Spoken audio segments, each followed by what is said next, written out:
Madame Tahar. Merci Madame la Présidente.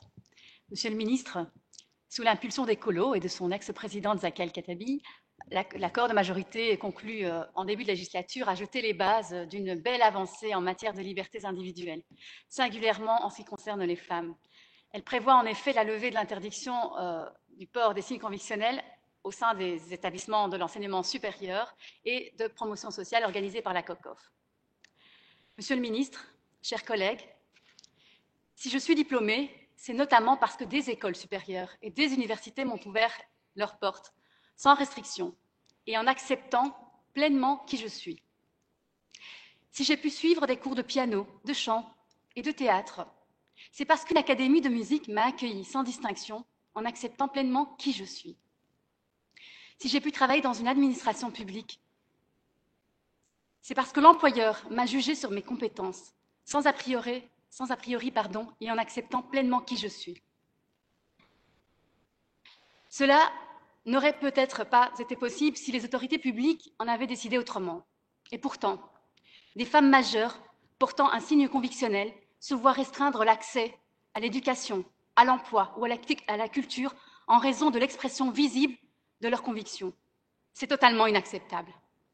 Je tiens à le rappeler, parce qu'il s'agit directement d'une violation flagrante de la Convention européenne des droits de l'homme, en son article 9, qui rappelle la liberté de manifester ses convictions. Nous en sommes donc là, nous en sommes donc encore là en 2020, dans une des régions les plus cosmopolites au monde, à devoir nous mobiliser pour faire valoir nos droits fondamentaux. Très récemment, on vient de le voir avec nos collègues, la Cour constitutionnelle a rendu un avis autorisant la Haute École Francisco Ferrer à faire valoir son règlement d'ordre intérieur qui interdit tout port de signes convictionnels.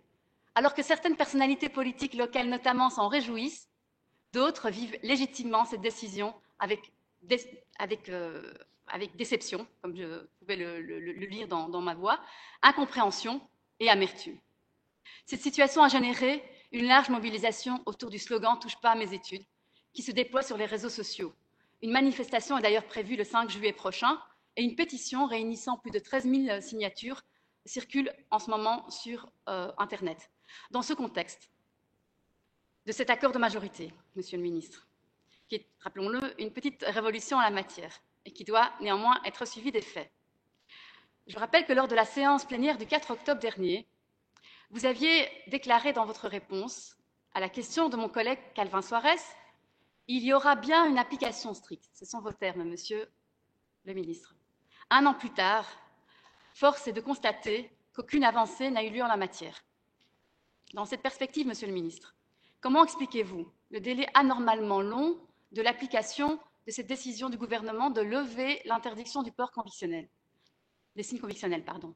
Vous dites dans une des interviews dans les médias, sur BX1 je pense, être prêt pour la promotion sociale, mais pas pour les hautes écoles. Pourquoi cette distinction? Vous espérez une application de la mesure pour cette rentrée académique, mais sans certitude. Pour quelle raison? Très concrètement, allez-vous rapidement envoyer une circulaire aux établissements concernés pour faire appliquer cette mesure? Et enfin, des contacts avec vos homologues, notamment de la Fédération Wallonie-Bruxelles, sont-ils envisageables en vue de réfléchir à la possibilité d'ouvrir des débats sereins, évidemment, et de généraliser la levée de l'interdiction des signes convictionnels dans toutes les écoles supérieures?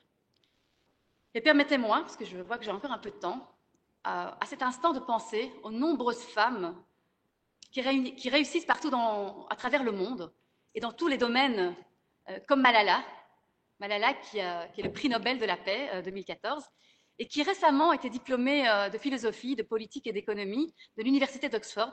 Le long foulard coloré rabattu sur sa chevelure n'aura constitué aucun frein à son émancipation. Et je voudrais paraphraser le grand Voltaire qui disait « Je ne suis pas d'accord avec ce que vous dites, mais je me battrai jusqu'à la mort pour que vous ayez le droit de le dire. » Donc je ne doute pas, Monsieur le Ministre, que vous vous battrez jusqu'au bout pour défendre la liberté des femmes de disposer librement de leur corps. Je vous remercie.